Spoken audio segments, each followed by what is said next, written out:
की जय। अवतार मेहर बाबा की जय। प्रियतम मेहर प्रभु, हमारे बीच में आकर के आप हम सभी को आपके दर्शन, सहवास और प्रेम का आनंद देकर हमारा मार्गदर्शन कीजिए, यही आपसे गुजारिश। थैंक यू बाबा। जय बाबा। Beloved God, help us all to love you more and more and more and more and still yet more till we become worthy of union with you, and help us all to hold fast to Baba's daman till the very end. अवतार मेहर बाबा की जय। अवतार मेहर बाबा की जय। अवतार मेहर बाबा की जय। सभी को प्रेम पूर्वक जय बाबा। हमने मंगलवार को द बॉयज पढ़ते थे, तो अभी सबके कहने से ब्लू बस टूर जो हम सोमवार को पढ़ रहे थे, इसी को हम आगे कंटिन्यू करेंगे। तो सोमवार मंगलवार दोनों दिन एक ही किताब को पढ़ेंगे, आगे का पोर्शन रहेगा, लिंक आपकी बनी रहेगी। तो कल हमने देखा था, इसमें नीलम जी रिकॉर्डिंग शुरू करना आप भी प्लीज। तो यहाँ पर कल हम देखे कि सांची के स्तूप लेके गए बाबा, और भोपाल की कई सारी जगह है। सागर बाबा रुके थे डाक बंगलो में, वहाँ का चक्रा, और वो दूसरा घाट बाबा महिलाओं को लेके गए, और सब करके फिर वो पलट गए वापस जबलपुर। और जबलपुर के मस्त आश्रम के बारे में आज काफ़ी मस्तों का जो बाबा का बहुत गहन वहाँ पर गहरा कार्य शुरू हो गया। बाबा का एकदम इंटेंस वर्क था जबलपुर में बाबा ने शुरू किया। जहाँ जहाँ बाबा ने मस्तों को देख के चुन के रखा था, वहाँ वहाँ पर मंडली को भेजा गया। तो ये जो अद्भुत वर्णन है आज जबलपुर और वहाँ का बाबा का मस्त कार्य, और साथ ही में बाबा से मतलब ब्लू बस टूर में सम्मिलित नहीं किया, बाबा का सहवास नहीं मिल रहा है, इसलिए फ्रेन्नी ने भूख हड़ताल की। फ्रेन्नी मतलब मेरा माई की बड़ी बहन, जो बाबा से बहुत प्रेम करती थी। बाबा के कहने से उन्होंने ईरानी फैमिली में वो शादी कर ली थी। तो वो भूख हड़ताल और उसके ऊपर बाबा का कहना, ये सब हम आज पढ़ेंगे।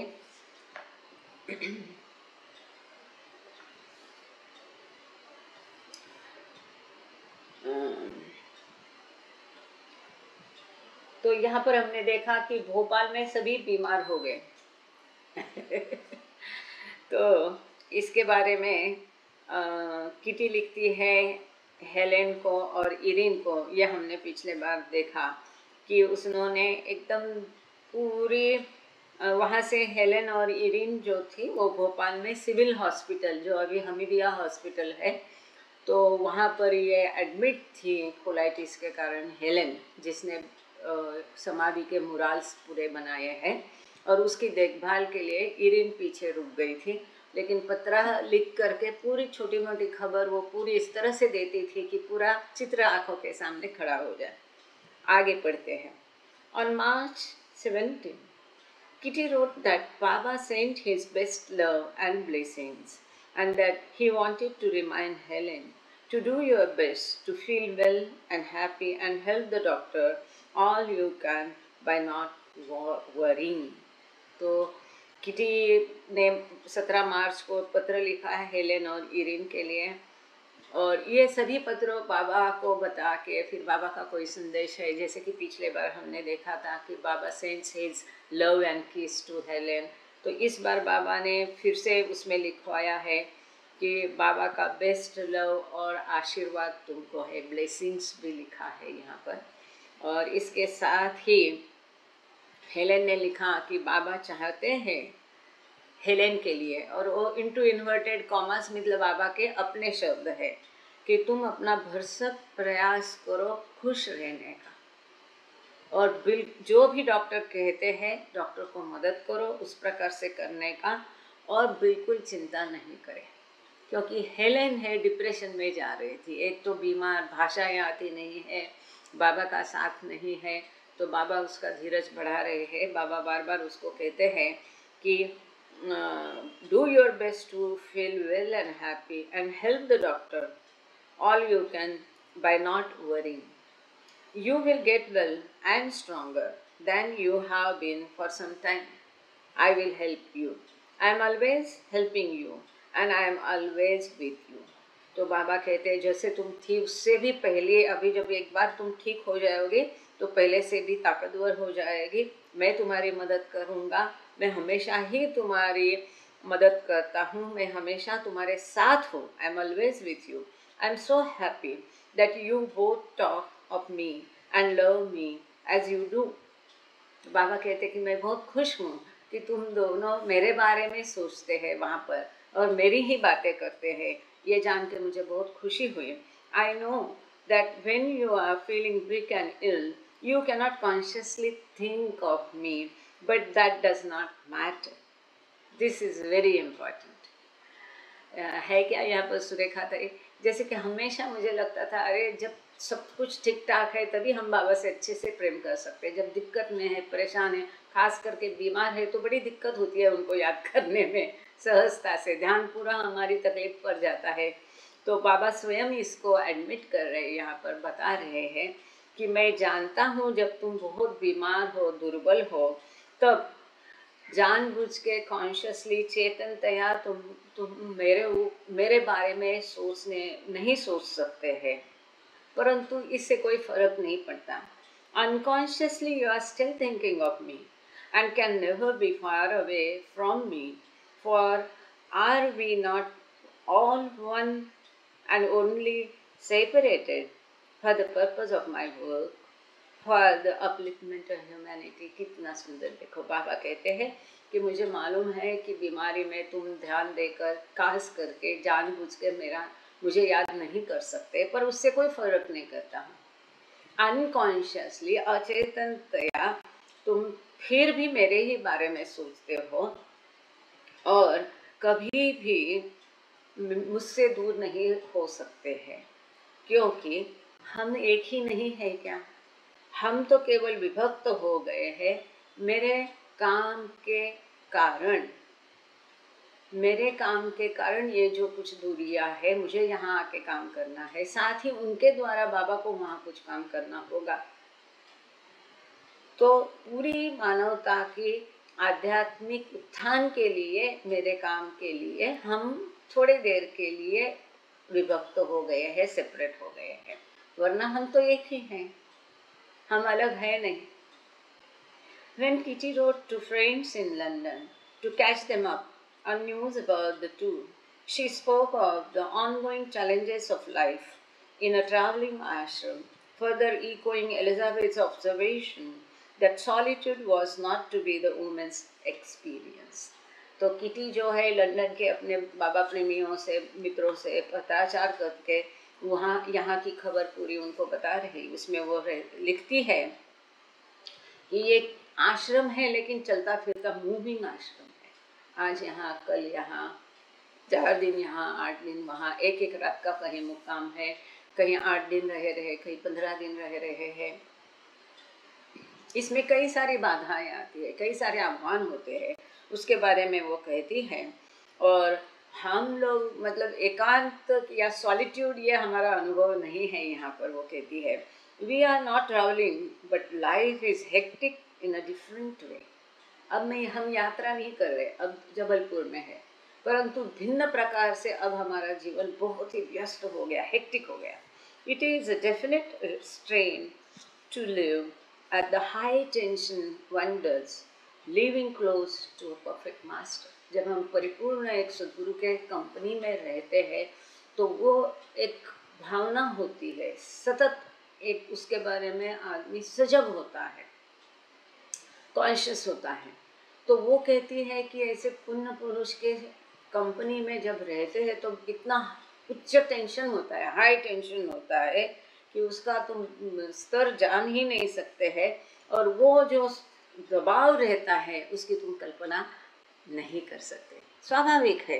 अब इस मुद्दे को समझना है। यदि आप स्टूडेंट हो तो टीचर के कंपनी में आपको कैसा रहेगा, या आप वर्किंग हो तो आपका एकदम उच्च जो बॉस है तो उसके सम्मुख उसके कंपनी में आप कैसे रहेंगे, दबाव में रहेंगे, एक प्रकार का टेंशन रहता है।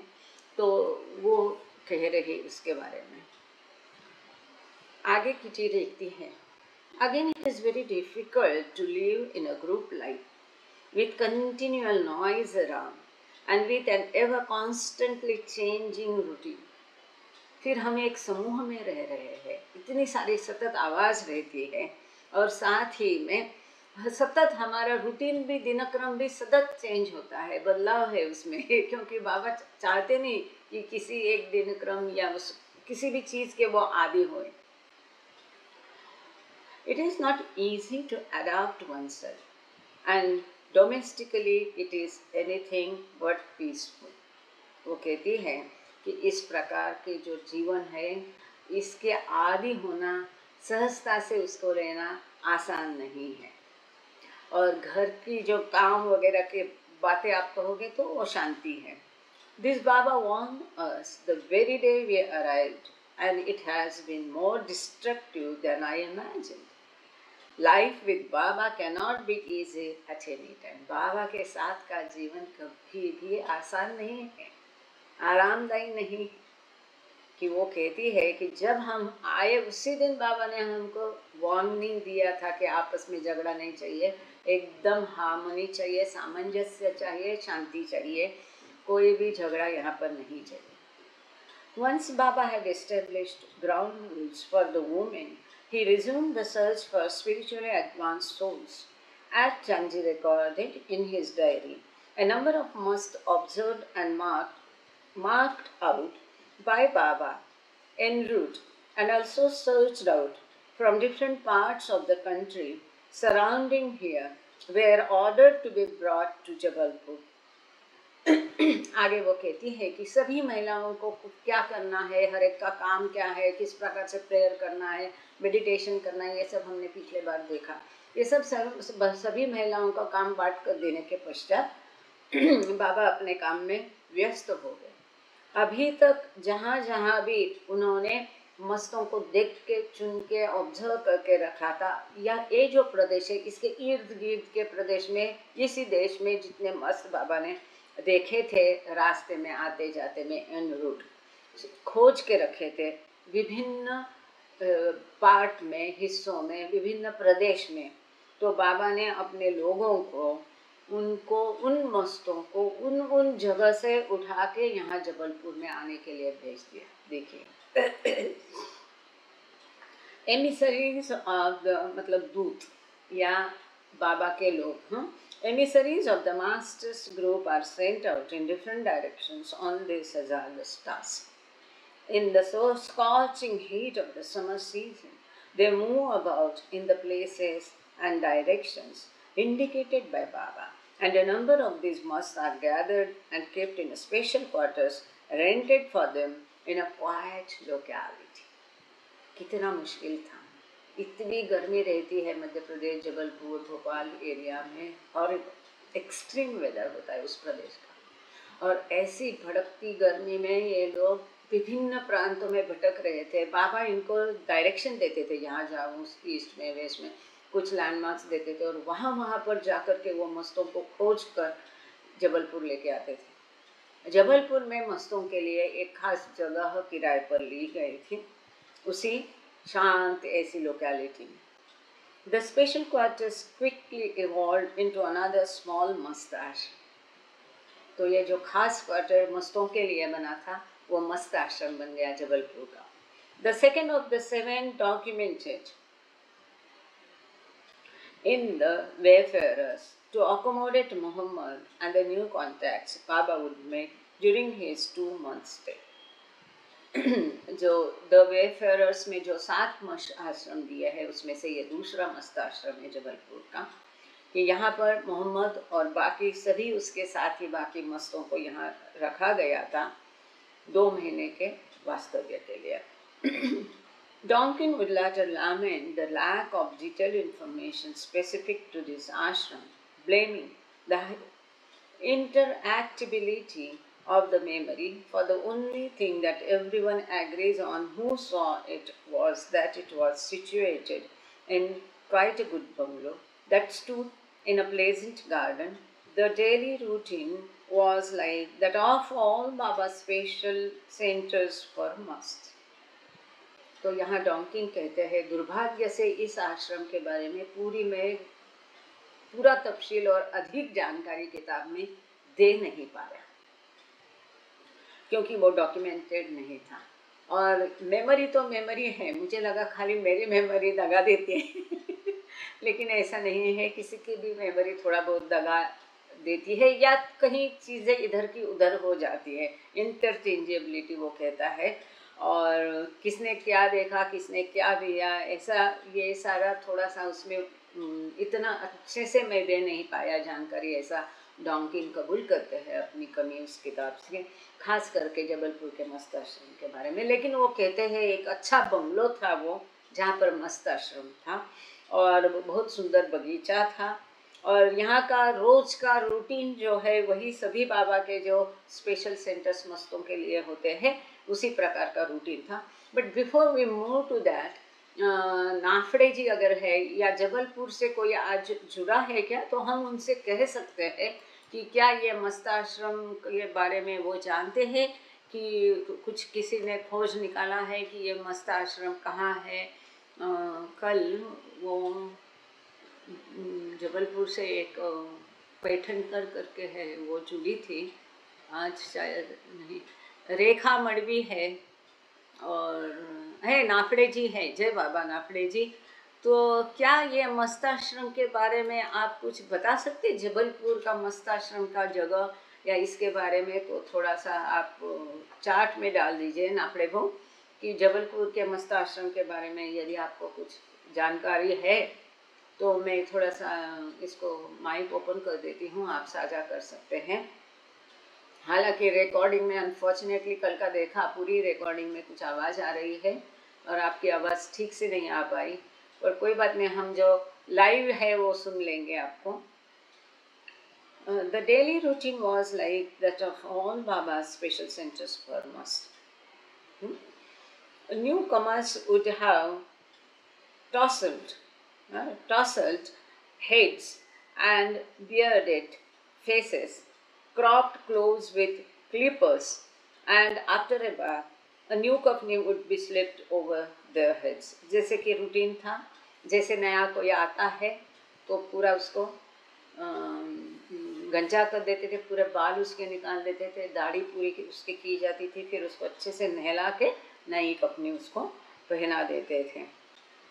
Then they would be fed by Baba's own hands, and finally he would sit with them in silent conference. तो बाबा अपने हाथों से उनको खिलाते थे और उनके साथ में मौन में केवल बाबा और वो मस्त, ऐसे उनकी कॉन्फ्रेंस होती थी। इसलिए ये जो जगह है जबलपुर का जहाँ मस्त आश्रम था, उसको जानना बहुत ज़रूरी है, ताकि क्योंकि बाबा वहाँ रहे हैं, मस्तों के साथ रोज़ बाबा वहाँ जाते थे, मस्तों को नहलाते खिलाते, उनके साथ कॉन्फ्रेंस करते थे, तो काफ़ी सारा समय बाबा ने उस जगह पर बिताया है, इसलिए ये जगह जानना ज़रूरी है। Most of the mast would stay for only a few days. Mohammed was the only long term resident. काफ़ी सारे मस्तों को थोड़े दिन रख के उनका काम करके बाबा उनको वापस भेजते थे, केवल मोहम्मद ही उसमें कायम स्वरूपी और लंबा वास्तव्य मोहम्मद का रहा था।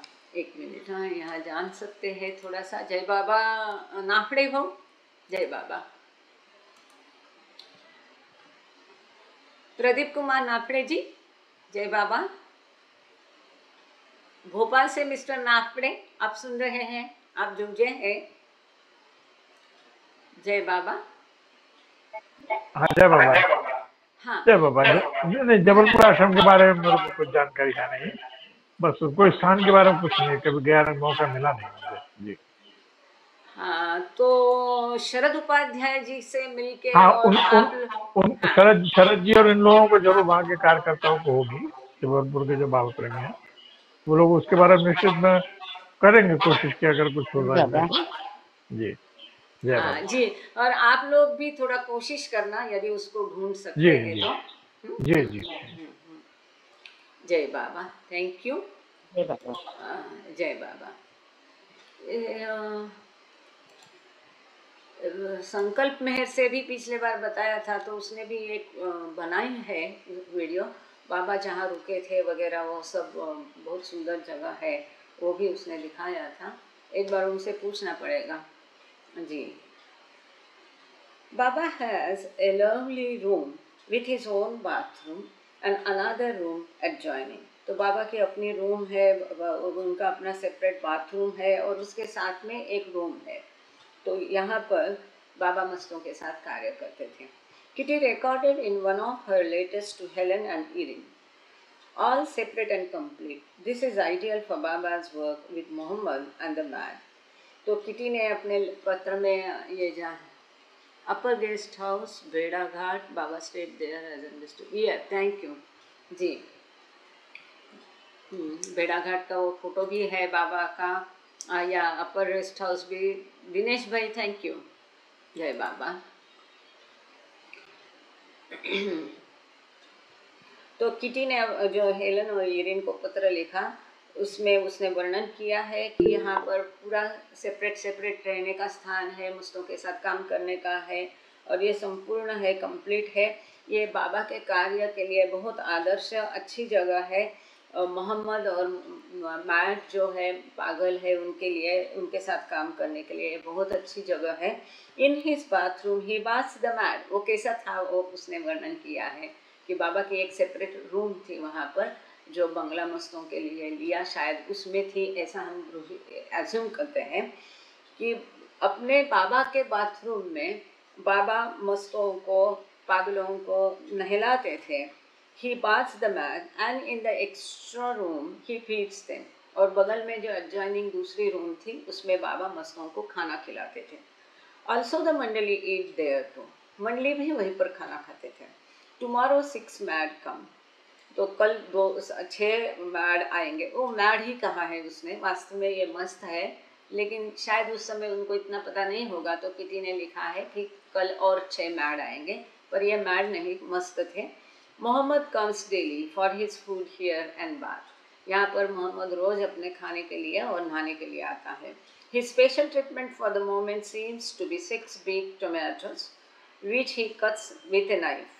तो अभी मोहम्मद का खाना है, उसको स्पेशल ट्रीटमेंट है कि 6 बड़े बड़े टोमेटो उसको दिए जाते हैं और जो चाकू से कट करके खाता है। Of course Baba feeds in himself, तो बाबा स्वयं ही मोहम्मद को खाना खिला रहे हैं। At such times, Chanji clarified, when Baba feeds these masks, no one else is allowed to remain in the room. He does it all alone. He eats through this food that he puts into their mouths, feeding them with the divine nectar, filling their souls with the divinity that the Master radiates.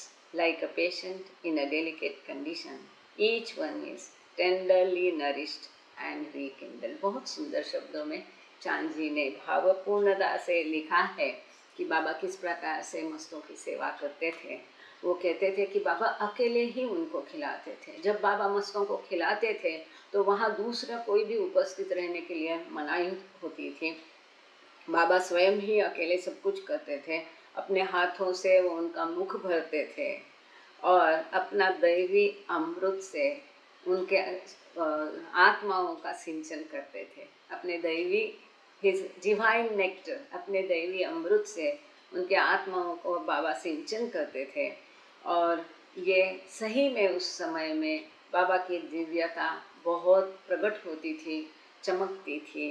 और जैसे कि एक doctor अपने बहुत patient को delicately, नाजुकता से, ध्यान से हैंडल करता है, उसी प्रकार बाबा मस्तों का ख्याल रखते थे। In the meantime, Mehra's sister Freni had stopped eating because Baba had not invited her to join the tour. इसके बीच में कि बाबा को देखो कितनी बातों का ध्यान रखना पड़ता था। आगे हम सुनेंगे इसके बारे में बाबा स्वयं क्या कहते हैं। मेहरा की बड़ी बहन फ्रेनी, जो कि बाबा से बहुत प्रेम करती थी, बाबा के कहने से सब बाबा की आज्ञा का उसने पालन किया, शादी की, जिससे कहा उससे की, वगैरह वगैरह, ये रानी फैमिली में। लेकिन उसको टूर में समाहित नहीं किया, इसलिए उसने भूख हड़ताल शुरू की, उसने खाना छोड़ दिया। जिद छोटे बच्चे करते वैसे। Freny called her refusal to take nourishment a fast unto death, a threat Baba could not ignore. आमरण उपोषण, आमरण उपोषण, खाऊंगी नहीं, इस बात को बाबा अनदेखा नहीं कर सकते थे, दुर्लक्षित नहीं कर सकते थे। By mid-March, Frenny had been fasting, जय बाबा, for 18 days। मार्च के मध्य तक 18 दिन का उसका उपवास हो गया था, सोचिए। The last 10 without water। पहले 8 दिन तो वो खाना छोड़ के खाली पानी पीती थी। बाद के 10 दिन उसने खाना भी नहीं खाया, पानी भी नहीं पिया, सोचिए।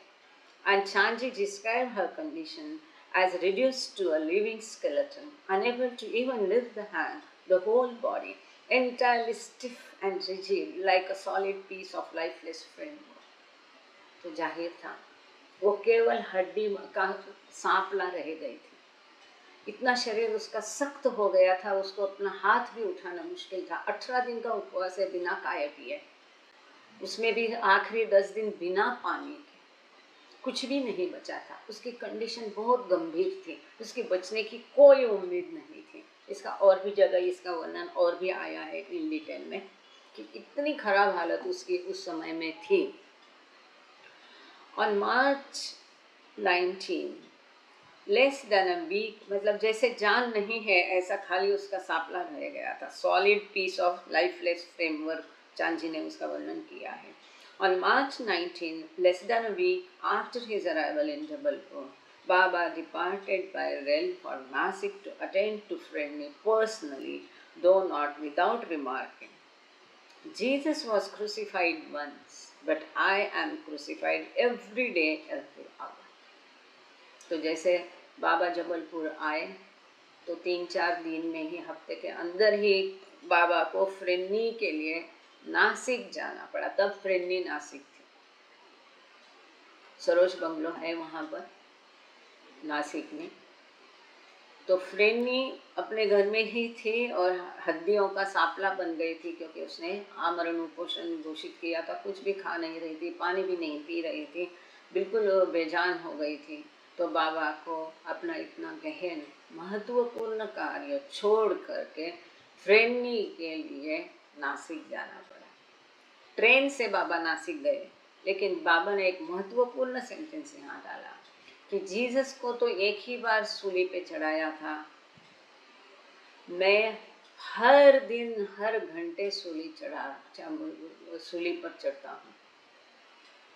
हम लोग जब इस प्रकार से करते हैं, जो बातें बाबा को पसंद नहीं वो करते हैं, आपस में झगड़ते हैं, जिद करते हैं, मांगते रहते हैं बाबा से कुछ ना कुछ, ये सब बाबा को तकलीफ देने वाला है। This is all crucifixion for him. तो आगे से कृपा करके ध्यान दीजिए, कभी किसी का दिल नहीं दुखाना, no arrogance, no hypocrisy, no अहम, कोई किसी का भी नहीं। और बाबा प्रेमी का तो खास करके दिल बिल्कुल नहीं दुखाना। जो बातें बाबा को पसंद नहीं है वो बातें करने से हम बाबा को सूली चढ़ाते हैं। कुछ ना कुछ बाबा से मांगते रहना मतलब बाबा को सूली चढ़ाना है, ऐसा एरिस काका हमेशा कहते थे। तो यही सेंटेंस एरिस काका भी हमेशा बोलते थे, जो बाबा ने स्वयं कहा है कि जीसस को तो एक ही बार सूली चढ़ाया, मुझे हर दिन हर घंटे तुम लोग सूली चढ़ाते हो। आई am crucified every day every our, क्योंकि ये फ्रेंड की जिद थी। इससे यही उदाहरण से देखिए, ऐसे नहीं समझेगा ये बात, लेकिन ये घटना से और हम हमारे लिए आई ओपनिंग है कि उसने उसको टूर में शामिल नहीं किया करके आमरण उपोषण किया। ऐसा नहीं है, वो घूमने फिरने मजा मस्ती करने थोड़ी ना गए थे। तो ये जो जिद है, ये बाबा के सामने जिद नहीं चलती है। ये जिद करना मतलब बाबा को तकलीफ देना। क्योंकि बाबा भी उसको प्रेम करते थे, वो बाबा की थी, तो बाबा अपना काम धाम छोड़ के जबलपुर से नासिक गए ट्रेन में। अब जब नासिक गए तो मेहराबाद, पूना, ये सब हम आगे पढ़ेंगे। ट्रैवलिंग विथ हिम वे काका, चांजी एंड गुस्ताद जी। बाबा के साथ में काका बारिया, गुस्ताद जी हंसोटिया और चांजी भी थे। Mohammad cried when he learned that Baba was leaving, asking plaintively, Dada, how will I live without you for so many days? देखो, यहाँ मोहम्मद रोने लगा जब बाबा जा रहे नासिक को। मस्ताश्रम में मोहम्मद को रखा था। फिर इतना दर्दनाक तरीके से मोहम्मद रो के बाबा से कहता है, दादा तुम चले गए तो मैं तुम्हारे बिना यहाँ कैसे रहूँगा करके मोहम्मद भी रोने लगा। बाबा एम्ब्रेस्ड हिम बिफोर डिपार्टिंग। तो जाने के पहले बाबा ने मोहम्मद को आलिंगन दिया। एक सुंदर फोटो मिली थी बीच में, मैंने फेसबुक में डाली थी कि मोहम्मद के आलिंगन में बाबा है। हम तो देखते हैं बाबा सबको आलिंगन देते हैं, बाबा के आलिंगन में लोगों को हम देखते हैं, लेकिन एक छोटा बच्चा कैसा माँ से ये जाता है, बिलक जाता है, वैसे मोहम्मद के आलिंगन में बाबा है। और यदि आपने नहीं देखा होगा तो मैं वो ब्लू बस टूर में डाल दूँगी आपके लिए। So, arriving in Nashik the following day, मतलब 20 मार्च को बाबा नासिक पहुंच गए। बाबा fed Friendly milk to break her fast and promised to allow her to join the tour when she regained her strength, although this would never come to pass. बाबा ने अपने हाथों से उसको दूध पिलाया उसका उपवास तोड़ने के लिए, और उसको प्रॉमिस किया कि जब वो तंदुरुस्त होकर एकदम ताकतवर हो जाएगी तो उसको टूर ज्वाइन करने के लिए अनुमति दी जाएगी, लेकिन ये कभी हुआ ही नहीं। आदिके who had returned to Ahmednagar drove to Nasik in Elizabeth's food so that he could deliver Baba to Mehrabad for a 3-day visit to tend to business and meet with the Mandali who had remained behind. तो Mehrabad का कारोबार भी तो चल रहा था। फिर आदि के ईरानी भी वापस आए थे, फिर वो गए और जो फोर्ड कार थी, एलिजाबेथ की फोर्ड मोटर थी, उसको लेकर वो नासिक गए ताकि बाबा को वो गाड़ी में बिठा के आराम से मेहराबाद लाए। 3 दिन मेहराबाद का सब जो भी बिजनेस है, कारोबार है, जो भी है, इसके बारे में वहाँ की मंडली को मिलने के लिए। While in Mehrabad, Baba arranged for some of the men to bring the animals and cages of birds to Jabalpur for the women to care for. तो जब बाबा मेहराबाद में थे तो बाबा ने कुछ जो पुरुष मंडली थी उनको ये काम सौंपा कि मेहराबाद में जो पशु थे, हमको पता है वहाँ पर एक ज़ू था पूरा मेहराबाद में, हर प्रकार के पशुओं को और पंछियों को बाबा ने रखा था और उसकी जिम्मेदारी महिलाओं को सौंपी थी। तो बाबा ने अब पुरुष मंडली को कहा, कुछ लोगों को, कि ये जो सभी पशु और पंछी है, इनको इनके ये सारे पिंजरे के साथ इसको जबलपुर लाए और महिलाओं को सौंप दे उसकी जिम्मेदारी, उसको केयर करने के लिए। They would be transported in the trailer that Elizabeth had shipped to Bombay along with the car. तो कार के साथ जो ट्रेलर जैसा रहता है, जैसा टेम्पो टाइप एक रहता है, तो उसमें सब कुछ ये लेके जाने वाले थे जो एलिजाबेथ ने लाया था अपने वहाँ से जहाज से, समुद्री जहाज से मंगाया था। Padri drove accompanied by Tukaram, another of the Mandali. This is very important clue I got here. हम बात करेंगे इसके बारे में। Padri drove accompanied by Tukaram, another of the Mandali, and 3 more servants. तो ये सब लेके कौन आया? पादरी लेके आए, 3 नौकर और साथ में तुकाराम भी थे। इसमें लिखा है अनर ऑफ द मंडली। ये तुकाराम कौन थे इसका फुटनोट यहाँ पर है और ये बहुत अहम सुराग है, इसमें आगे छानबीन करनी पड़ेगी। तुकाराम कांबळे जिनका जन्म 1914 में हुआ था, मैं समझती हूँ ये अरणगांव से हो गए, ये मेरा कयास है।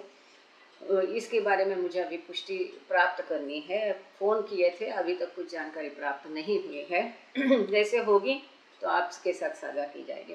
Tukaram Kamble born 1914 was one of the Premashram boys. ये प्रेमाश्रम का बच्चा था लेकिन जीवन भर बाबा के साथ रहा और मुझे धुंधला सा याद है बचपन में उनको मिलने का।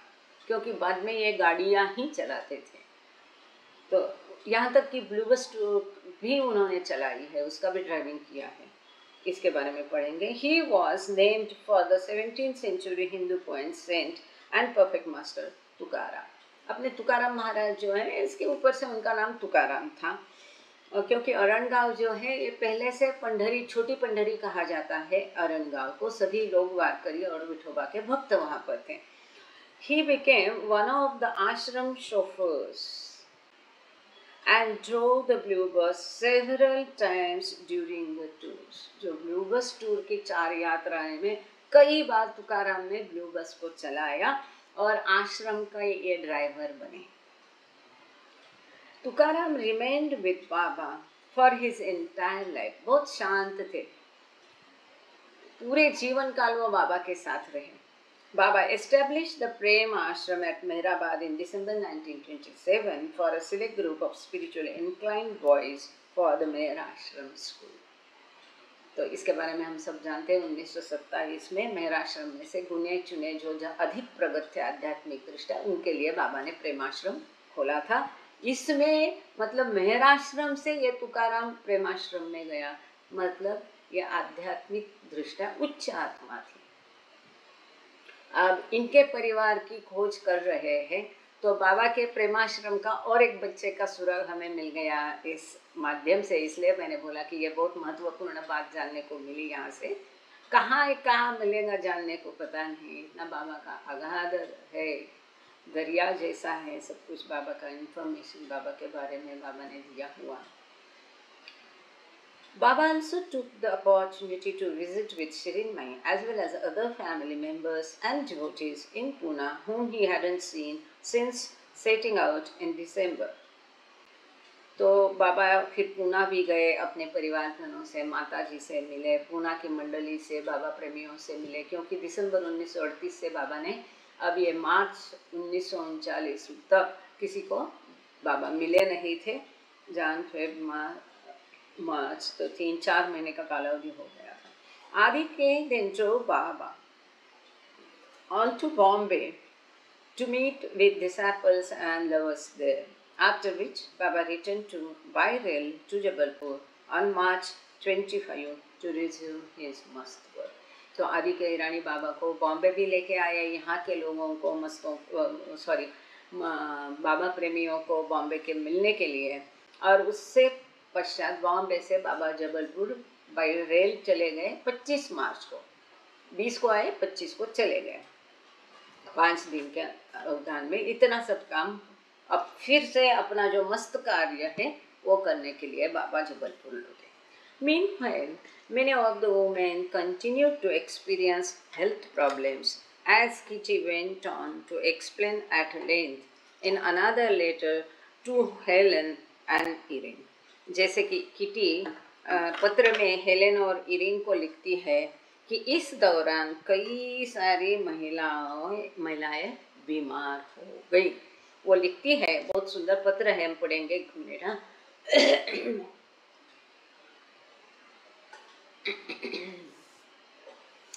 वो लिखती है, she followed the litany of woes with a lovely explanation of how Babas were affected those around him। बाबा के साथ जो काम करते हैं, बाबा के लोग जो है उनके अगल बगल में है, इन पर कैसा परिणाम होता है। बाबा के प्रेम का प्रभाव, बाबा के कार्य का प्रभाव। जब हम काम बाबा के कार्य में योगदान देते हैं तो किसा, जब हेलेन बीमार हुई तो उसको दुख नहीं होना चाहिए कि मैं ही क्यों बीमार हुई। इसके लिए वो उसकी सांत्वना भी कर रही। वो पत्र का थोड़ा सा मजकूर हम यहाँ पढ़ेंगे।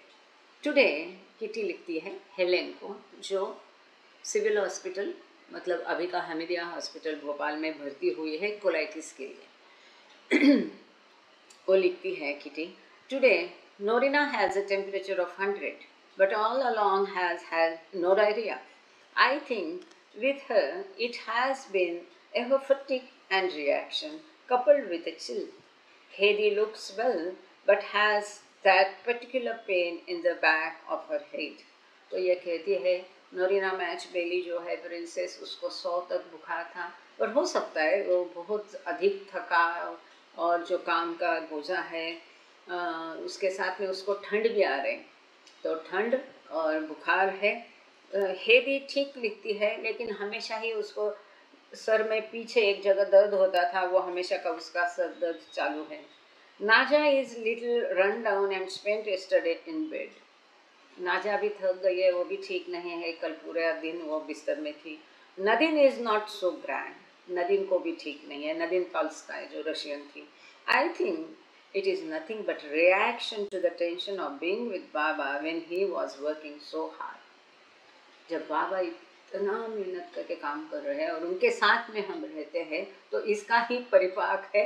अब बाबा नहीं है, थोड़े से रिलैक्स हो गए तो सबकी बीमारियां उभर आई हैं। It is not natural that we all should feel it, and when the work is over, we naturally release and are no longer killed. जब काम होता है बाबा का, तो कितना भी मेहनत का कड़ा काम हो, कितने भी भूखा रहना पड़े, बिना सोना, ताकत आ जाती है, आदमी कर लेता है। अब जब वो दौर खत्म होता है, काम हो जाता है, चाहे आप लोगों ने, कई लोगों ने ये अनुभव किया होगा, चाहे बाबा के प्रोग्राम हो, बाबा के सहवास हो, बड़े बड़े मेले अभी आजकल होते हैं, उसका आयोजन करने वाले हो, उसमें हिस्सा लेने वाले हो, एक बार वो हो जाता है और सब थम जाता है, तब ये सारी बीमारियां उभर आती है। ये अक्सर होता है। टेल हेलन, अब वो आगे किटी लिखती है इरिन को, tell Helen that it is my experience during the 8 years of being with Baba that after each visit of 8 or 10 days or 8 or 10 weeks, I have felt completely used up and exhausted. And then after resting, I have again felt better than ever before. Baba takes for his work our energy. When the work is over, he returns our energy, revitalized, and we feel more energetic than before. तो kitty कहती है कि Helen को बताओ कि अब मैं बाबा के साथ 8 सालों से रह रही हूँ। फिर वो बाबा के साथ का कार्य चाहे 8 या 10 दिन का हो या 8 या 10 हफ्ते का हो, उस समय में मैं पूरी थक जाती थी और ऐसा लगता था कि I have been used up totally, पूरी मेरी एनर्जी उपयोग में ला रहे हैं, पूरा मैं थक जाती थी। और उसके बाद जब आराम करते थे, काम खत्म होता था, तो फिर कभी एकदम थकान महसूस होती थी, और बाद में जब आराम करते थे तो फिर पहले से 2 गुना एनर्जी आ जाती थी। पहले से खाली ठीक नहीं होते थे आराम करने के पश्चात, पर पहले से 2 गुना एनर्जी आती थी। जब काम खत्म हो जाता है, हमारी एनर्जी वापस हम रिविटलाइज्ड होती है, रिवाइटलाइज्ड होती है, पुनर्जीवित होती है, और 2 गुना तरीके से हमें वापस हमारी एनर्जी मिलती है, पहले से भी और बेहतर हो जाते हैं। मुझे ऐसा लगता है कि बाबा हमारी एनर्जी यूज़ करते हैं और फिर हम बाद में और अधिक, पहले से अधिक एनर्जेटिक फील करते हैं, पहले से भी। In her next letter to Irene, Kitty went on to write, all still not well. Norina has a little fever and is again in bed. Naja is tired. Money okay. Heavy flare. Nadine flare.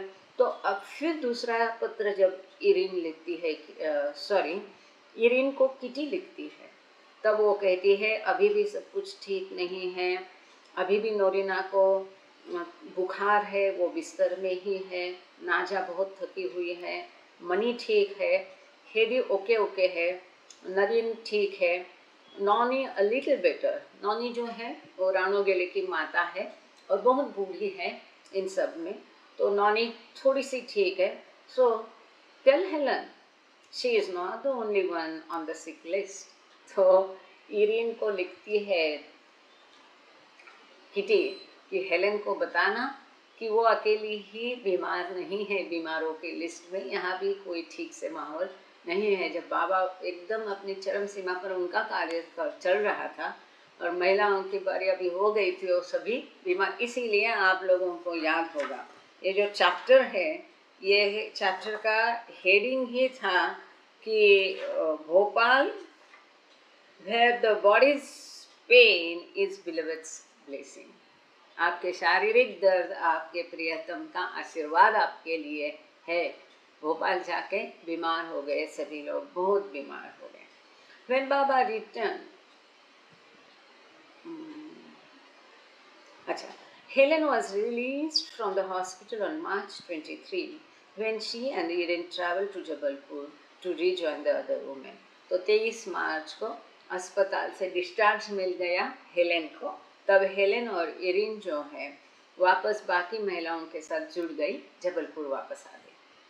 When Baba returned from Mehrabad on March 25, he gave the women some much appreciated attention, morning and evening walks in the garden and music in the evenings, but he also resumed what Mani called जीवन की हर सांस हमारी बन जाए गति तुम्हारी, right, what Mani called his war walks. लेकिन जैसे 25 मार्च को बाबा मेहराबाद, पूना, बॉम्बे से वापस आ गए फ्रेंडी को मिलके नासिक से, तब बाबा ने महिलाओं को और अधिक समय देना शुरू किया और अधिक ध्यान दिया। एक तो वो सारी बीमार भी थी, फिर बाबा से दूर होके और बीमार हो गई, तो सवेरे शाम बाबा गार्डन में उनको वॉक के लिए घूमने के लिए लेके जाते थे। शाम को गाना भजन, मतलब म्यूज़िक होता था। म्यूज़िक मतलब आप लोगों को पता है, बाबा को जो भजन पसंद थे, गाते थे, वो इन लोगों ने, चाहे कबीर का हो, मीरा का हो, हमने वो भजन ग्रुप में डाले थे।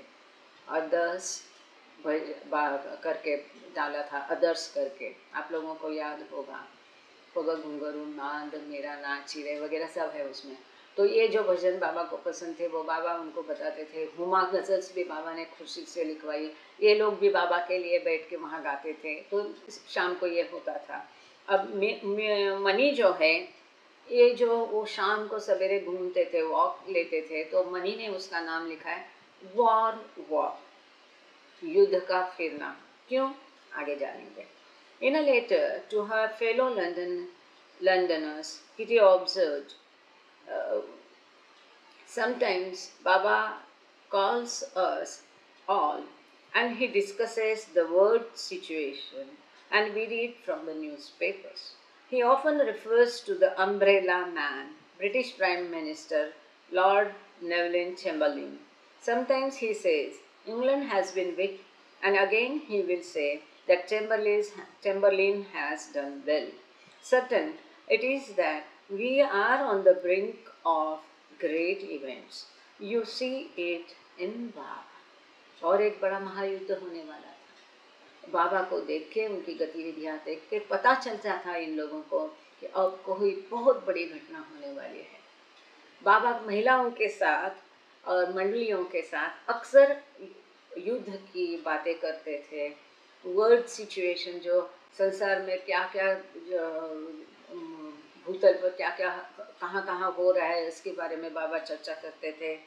जो चैम्बरलिन है, ब्रिटेन के प्राइम मिनिस्टर थे चैम्बरलिन, तो बाबा कभी कभी उनकी बहुत सराहना करते थे, बाबा उनको पसंद करते थे। लेकिन कभी कभी बाबा कहते थे कि ये बहुत डरपोक है, इंग्लैंड बहुत डरपोक है, मतलब दुर्बल है, इंग्लैंड हैज़ बीन वीक, मतलब दुर्बल है, इंग्लैंड को जैसा चाहिए वैसा वो सब कंट्रोल नहीं करने आया। कभी कभी बाबा चैम्बरलिन की काफ़ी सारी सराहना करते थे और उसकी तारीफ करते थे कि उसने ये मूव अच्छी की, ये अच्छा किया। बाबा उसको अम्ब्रेला मैन कहते थे, और ये मुझे मालूम नहीं कि अम्ब्रेला मैन बाबा ने उसका निकनेम रखा था। और इस प्रकार से न्यूज़पेपर से भी बाबा पढ़ा, उनसे कहकर जो अखबार से सारी न्यूज़ पढ़ा, महिलाओं को बोलते थे बाबा पढ़ने के लिए। और ये कहती है कि हम बहुत बड़ी घटना के कगार पर है, इतनी भनक तो हमको चल बसती है। बाबा जो सवेरे शाम उनके साथ वॉक लेते थे, उस समय जो बाबा बातें करते थे, उससे उनको पता चला। Just a few days after Baba returned to Jabalpur, Gulmai and Masaji came to join him at his invitation, as well as Savak Kotwal and Gulamasi, another of Gai Mai's sisters. तो जैसे है बाबा जबलपुर वापस आ गए तो बाबा के बुलावे पे गुलमाई मतलब आदि काका की माता जी और मासा जी उनके आमंत्रण के पश्चात उनको ज्वाइन हुए आश्रम में। साथ ही सावक कोतवाल आए, गुलामासी भी आए। गुलामासी मतलब एरच की मौसी, गाय माई की बहन। Shireen Mai was set to arrive the following day. Shireen Mai भी अगले दिन आने वाली थी। अब आपको जो एकदम परिचित घटना है वो एग्जैक्टली क्या हुई इसका ठीक से ब्यौरा हम यहाँ ले लेंगे। आप में से कई लोगों ने वो शिरीन माई और पम्पलेट की मछली की बात सुनी होगी। तो क्या होता है कभी कभी बातें उड़ उड़ के आधी उधी चल के अलग बन के आती है। तो एग्जैक्टली क्या हुआ था यहाँ अब हम वो घटना पढ़ने जा रहे हैं। तो शिरीन माई भी आने वाली थी। She and Gulmai had a difficult relationship under the best of circumstances. मतलब शिरीन माई का बाबा के माता का और गुलमाई का आदि के ईरानी की माता का बिल्कुल ही नहीं जमता था। बाबा therefore asked Gulmai to try her best to avert the usual disagreements that Shirin Mai could be counted upon to provoke, but with the addition of Shirin Mai's forceful personality to the ashram, compounded by her resentment of Gulmai's special relationship with her beloved Mero, sparks were bound to fly. तो बाबा ने वो शिरीन माई आने के पहले ही गुलमाई को बता दिया था कि अभी माता जी आएगी, चाहे जो भी हो वो कितना भी प्रोवोक करो तुमको ये करे, आप उनसे झगड़ना नहीं, कोई क्रॉस क्वेश्चनिंग क्रॉस ये करना नहीं है। क्योंकि बाबा ने उनको अपनी आध्यात्मिक माता घोषित किया था। वो दोनों भी एक दूसरे से बहुत प्रेम करते थे। जो आज हम पूरा मेहराबाद अपर और डाउन देखते हैं ये सारी उन्हीं की देन है। जो ट्रस्ट ऑफिस और खुशरू क्वार्टर्स कंपाउंड पूरा देखते हैं, अहमदनगर सेंटर है, ये भी उन्हीं की देन है। और इतना ही नहीं, पूरा आश्रम वो लोग चलाते थे। जो भी फर्नीचर चाहिए, जो भी चीज़ें हैं, उन्हीं के घर से आती थी। But that's not the matter. तो दिव्यता में ये चीज़ें आती नहीं है। ये तो प्रैक्टिकलिटी की बातें बताई। फिर भी चूँकि बाबा उनसे बहुत प्रेम करते थे, वो भी बाबा से, वो शिरीन माई से देखा नहीं जाता था। और इतना बाबा ने समझाया, फिर भी वो आश्रम में इन दोनों के थोड़ा चलता ही था, चिंगारियाँ उठती थी। Shireen Mai arrived on schedule and settled in with the other women. When she heard that Gai Mai's sister Banumasi Kerawala was coming from Pune in a few days with her sons Dadi and Sam, she asked Gai Mai to have Banumasi bring some fresh pomfret. अब शिरीन माई आई आश्रम में बाकी महिलाओं के साथ वो रहने लगी। जब उसने सुना कि गाय माई मतलब एरच की माता, गाय माई की बहन बानू मासी केरावाला पूना से आ रही थोड़े ही दिन में, साथ में दादी केरावाला और सैम केरावाला, ये जो बानू मासी के लड़के थे, ये भी आ रहे हैं। तो शिरीन माई ने गाय माई से कहा कि बानू मासी से कहे मेरे लिए आते आते पूना से फ्रेश पॉम्फ्रेट लेके आइए। अब जब मेरे जैसे अनपढ़ है उनको ये पॉम्फ्रेट क्या है मालूम नहीं होगा, इसकी फुटनोट यहाँ दी है। Pomfret is a salt water fish that was available in Pune. It is said to be one of the best fish in India.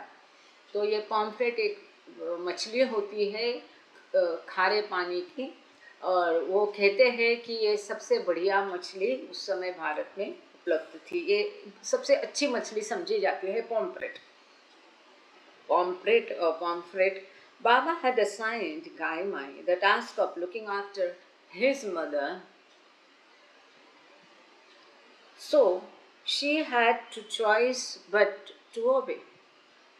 अब अपनी माता का ध्यान देने का रखने की जिम्मेदारी बाबा ने एरच की माता को, गाय माई को दी थी, क्योंकि गाय माई बहुत शांत थी और गाय माई और शिरीन की जमती थी। तो गाय माई को बाबा ने ऑर्डर दे के रखी थी कि जो भी शिरीन कहती है सब उनके आज्ञा का पालन करना।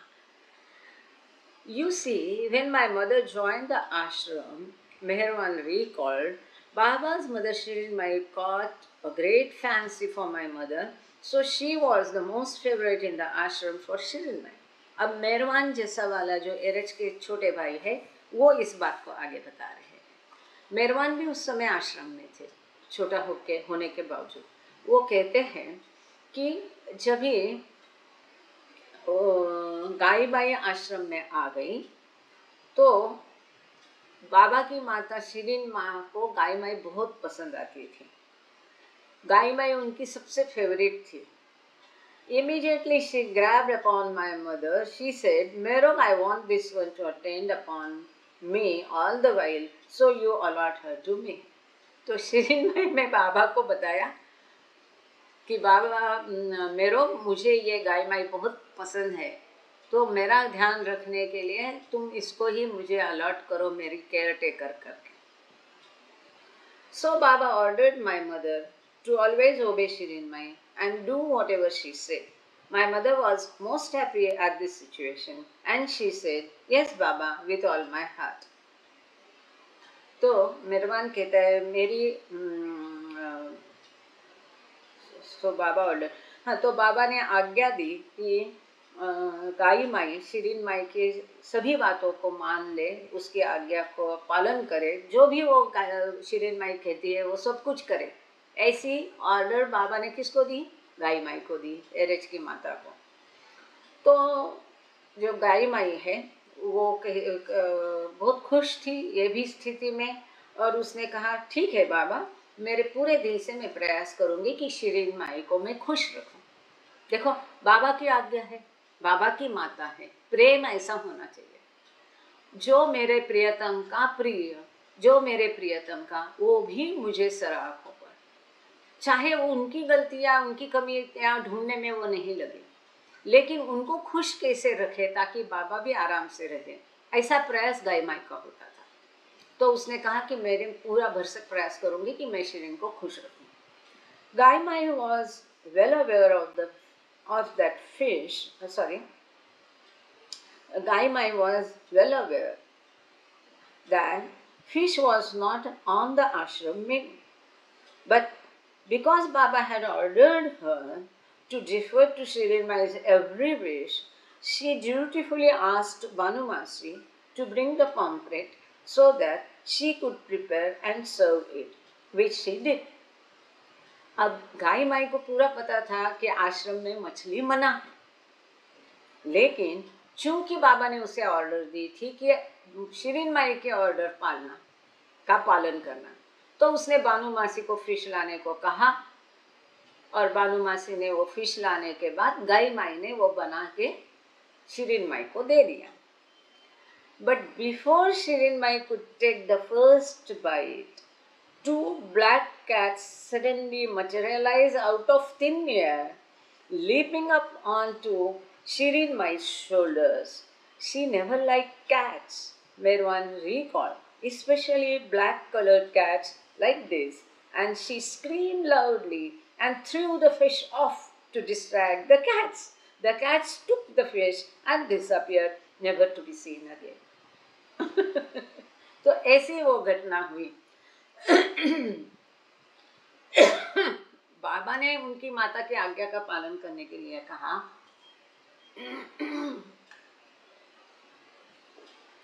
इसीलिए आश्रम में मना होने के बावजूद बानू मासी को मैसेज भेजा गया, वो मछली आने के बाद उसने बना के शिरीन माई को दे दी। तो उसने अपने बाबा की आज्ञा का पालन किया। बाबा की आज्ञा क्या थी? मेरी माता की आज्ञा का पालन करना। देखो अब यहाँ दो आज्ञाएं हैं। एक है आश्रम में फिश मना है, अब दूसरी आज्ञा है मेरी माता की आज्ञा का पालन करना। आदमी कंफ्यूज होता है, भ्रमित होता है कि मैं कौन सी आज्ञा का पालन करूं। अब की ड्यूटी क्या है? शिरीन माई की देखभाल करना। तो उसकी आज्ञा का उसने पालन करके उसको दे दिया।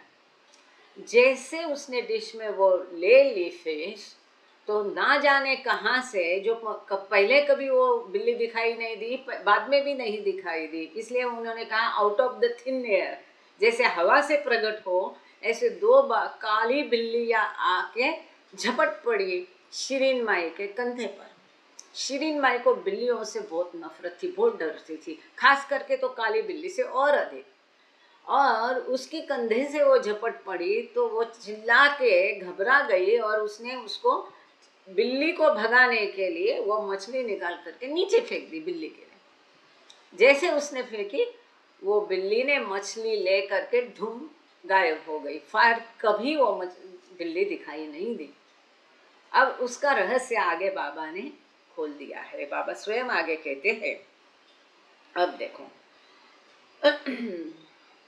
appearing in the next instant was बाबा।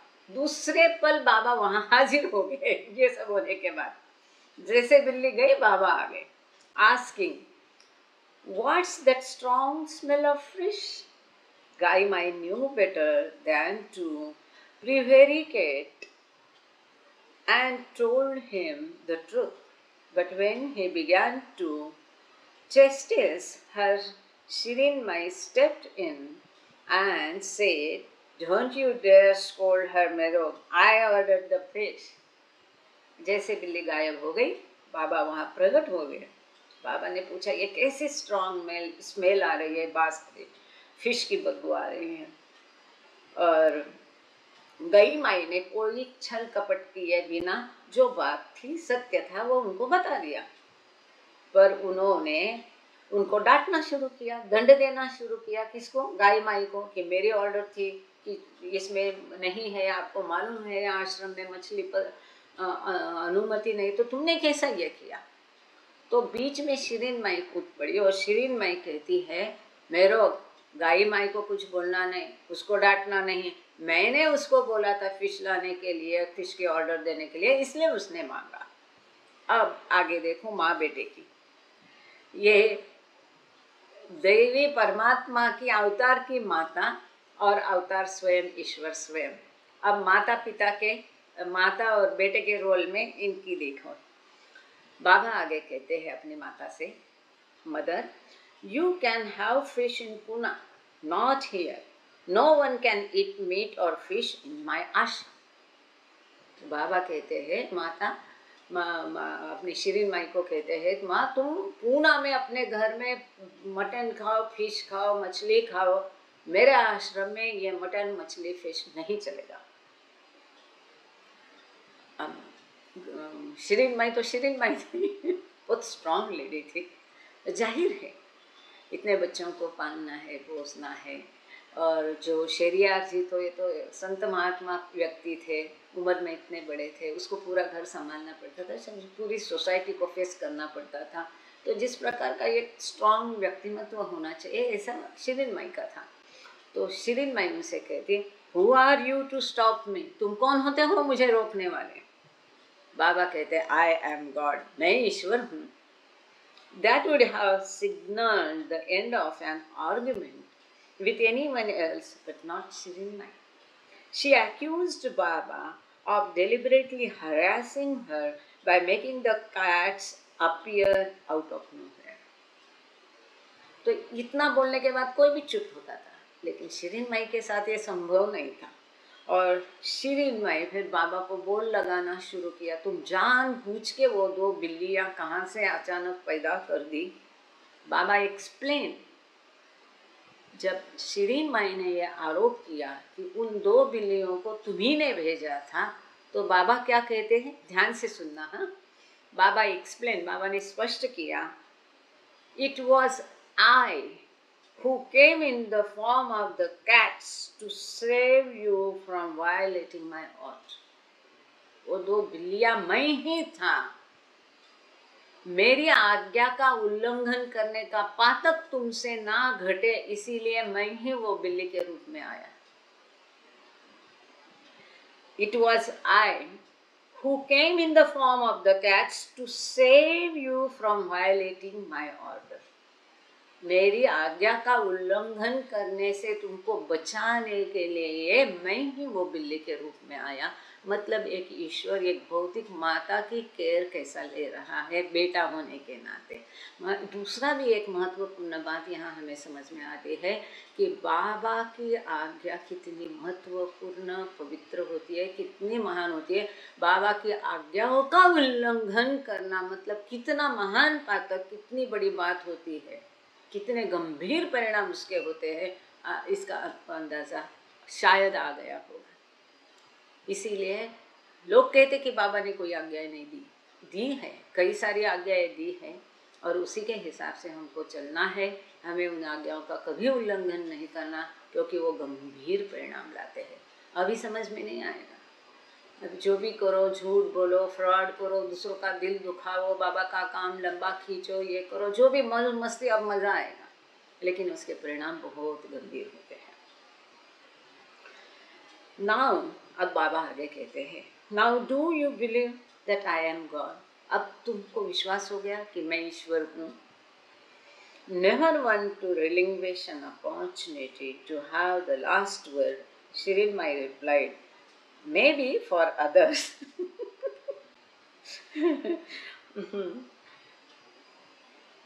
तो शिरीन माई कभी ये मौका नहीं छोड़ती थी कि आखिरी शब्द उनका ही होना है। तो शिरीन माई कहती है, may be for others but to me you will always be my naughty mirror. Before previously adding, you never allow me to enjoy anything.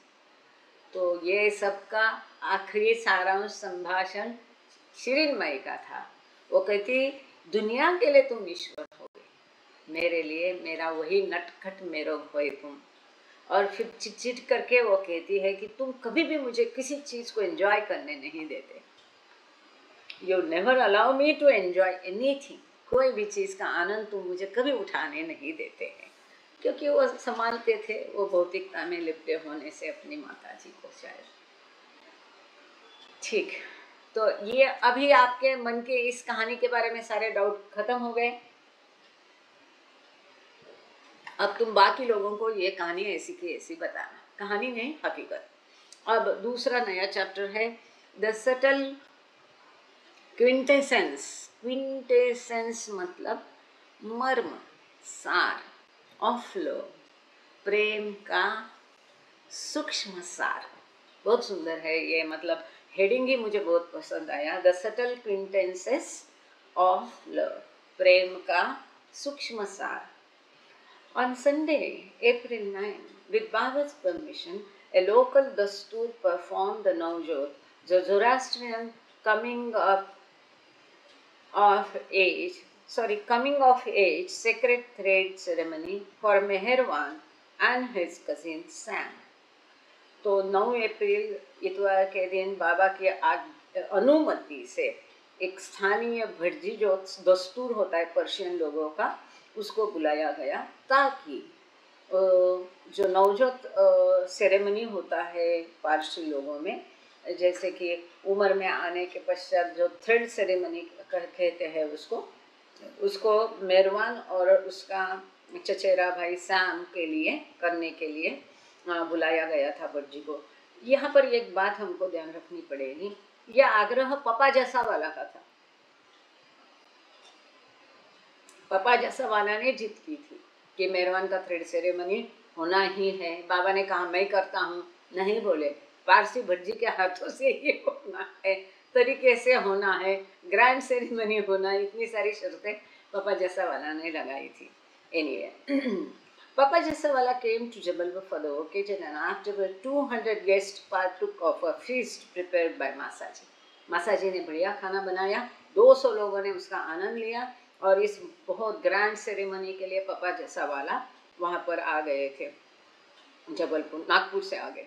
All the women attended except for those who were in strict seclusion, जिनको कड़क आज्ञाएं थी एकांतवास की। कौन थे वो?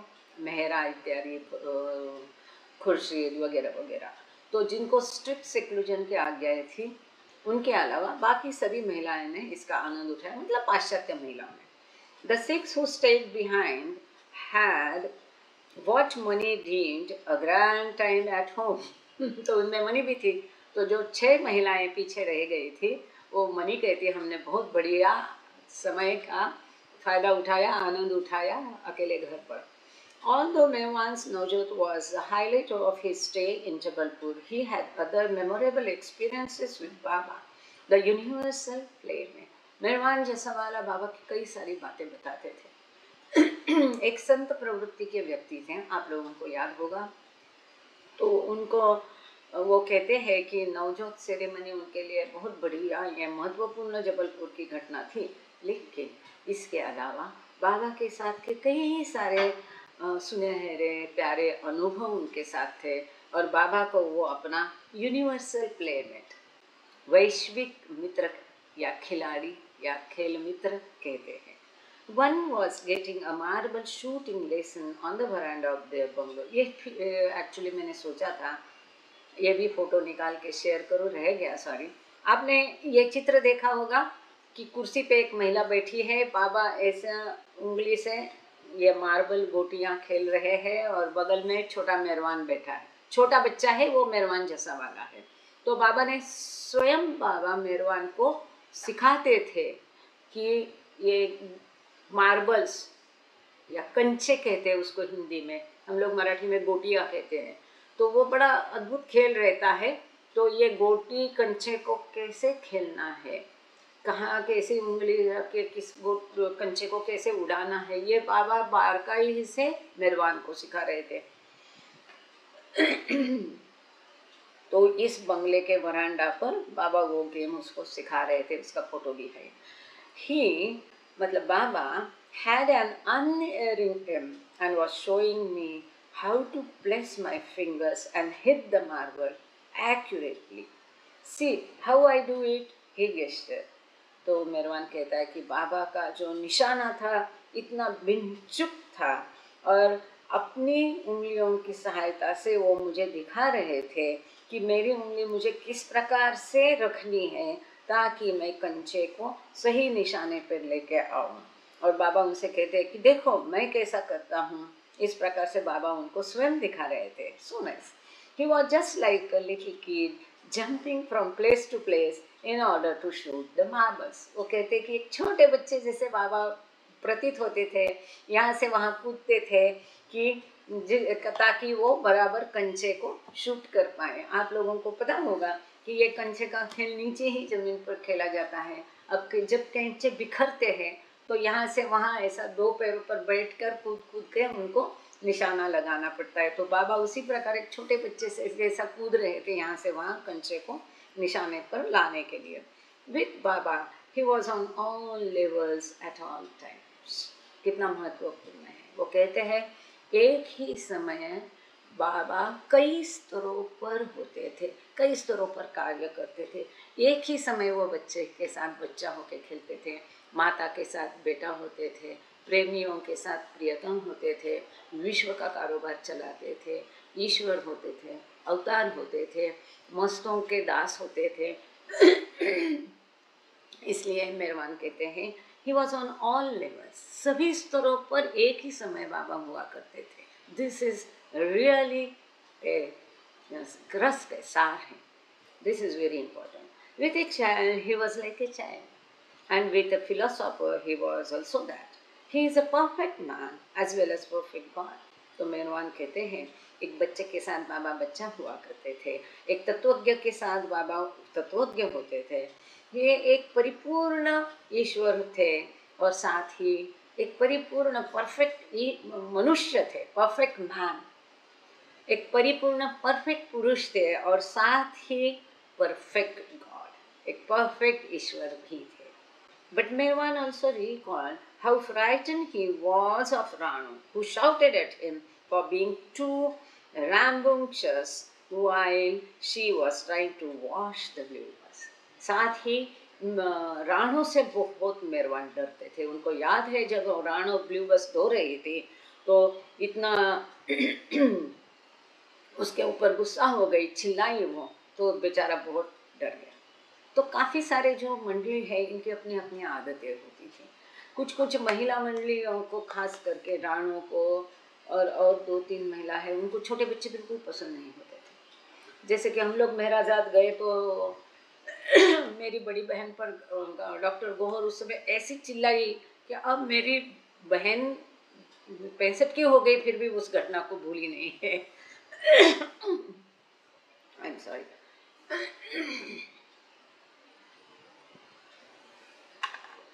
उसी प्रकार ये राणोगिली जब चिल्लाई छोटे मेहरवान पर तो वो उससे बहुत डरता था, राणोगिली से। During this time Baba was working intensely with several musts the men brought to him. One was 6th Plain Gulab Shah, Rose King from Elichpur, who arrived on April 17. इस समय में बाबा का मस्तों के साथ बहुत गहरा महत्वपूर्ण कार्य, अति इंटेंस कार्य चल रहा था। उनमें से एक जो थे गुलाब शाह, वो 6वीं भूमिका के थे और एलिचपुर से उनको लाया गया था, जो कि 17 अप्रैल को वहाँ पर आ गए थे। He was also called Gulab Shah Baba and was estimated to be between 35 and 40 years old. इनको गुलाब बाबा नाम से भी गुलाब शाह को बुलाते थे। 35 से 40 के बीच की उनकी उम्र होगी। The high mast was surrounded by a group of devotees when Kaka and Baba's brother Jal Bhai found him. But he was hesitant to come with them, saying, "There is one who wants to paint me with the colors of divinity, but I don't want that." जब बाबा के भाई जाल भाई और काका बारिया इस मस्त को लेने एलिचपुर पहुंचे तो ये गुलाब शाह नाम का 6वीं भूमिका का मस्त अपने शिष्यों से घिरा हुआ था। जैसे ये लोग वहां पर गए तो वो उनके साथ आने के लिए राजी नहीं था। उसने क्या कहा, ये लोग है वहां पर एक बैठा है जो मुझे दिव्यता के रंगों में रंगाना चाहता है, लेकिन मैं दिव्यता के रंग में नहीं रंगना चाहता। बाबा के लिए वो कहता है 6वीं भूमिका का मस्त है, वो जानता है बाबा का स्टेटस क्या है, उसको बाबा क्या करना चाहते हैं।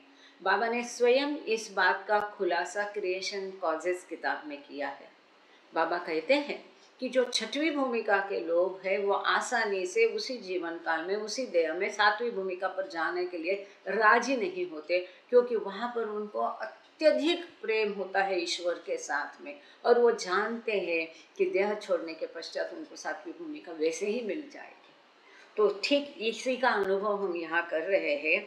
वो गुलाब शाह नाम का मस्त कहता है, there is one who wants to paint me with the colors of divinity, but I don't want that. मैं नहीं चाहता हूँ उस दिव्यता के कलर में रंगना, अभी मैं ईश्वर बनना या 7वीं भूमिका में जाना नहीं चाहता हूँ। इन शॉर्ट आगे बाबा ने भी इसका स्पष्टीकरण किया है। 6वीं और 7वीं भूमिका में बहुत ही अति गहरी खाई होती है, बाबा कहते हैं, आएगा शायद इसमें आगे।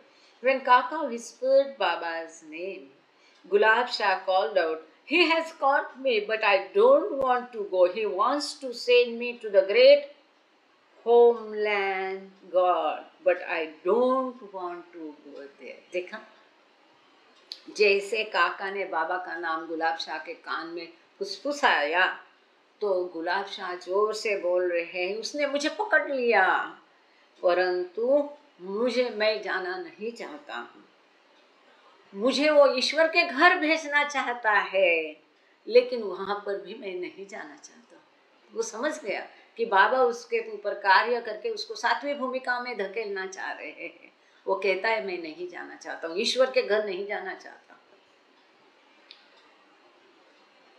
अब यहाँ पर एक फुटनोट है, वो पढ़ेंगे हम, जो ये सारी घटना को ठीक स्पष्ट करेगी, और जो हमने क्रिएशन एंड कॉजेस में पढ़ा था इसको भी आप याद कर सकते हैं। बाबा characterized the transition from the 6th to 7th plane as an impossibly deep valley separating the aspirant from the splendor of God beyond, and he does not know how to cross the great rift. It is here that he needs the help of a spiritually perfect soul to take him across this last colossal obstacle, which is greater than the sum of all his previous obstacles on the path.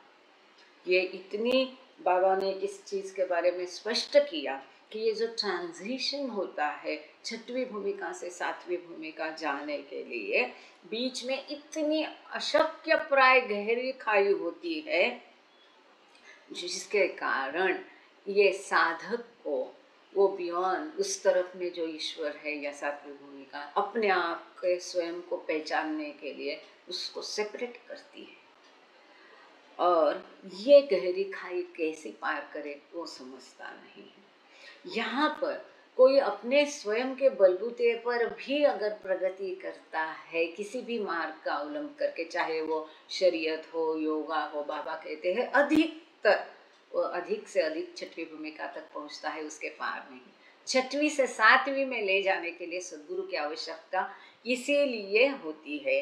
It is here that he needs the help of spiritual perfection.